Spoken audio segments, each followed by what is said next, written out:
Ils viennent du milieu urbain. Une dizaine d'étudiants et jeunes diplômés d'architecture sont en immersion dans la campagne. Objectif, repenser le village de demain. Il faut évidemment aussi penser toute la qualité de ce paysage comme un lieu d'accueil d'une manière de vivre du XXIe siècle, tant pour les agriculteurs que pour les gens qui viennent inventer leur métier ici.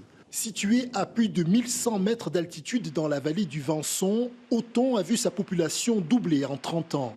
Les infrastructures manquent. Le travail de ces jeunes paysagistes et urbanistes est pour les 60 habitants une belle opportunité.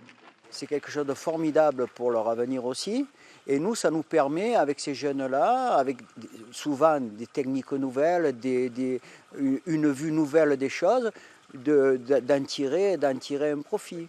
Prise de photos sur le terrain, les clichés sont ensuite analysés par une autre équipe à 7 km de là, dans le village voisin, Saint-Genier.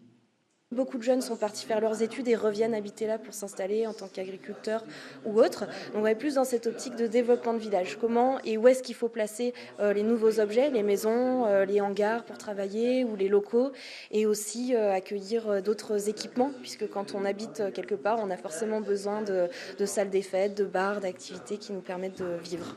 Une opération menée depuis une semaine, une première ici. L'évolution du cadre de vie en milieu rural pensé par des urbains intrigue bon nombre d'habitants.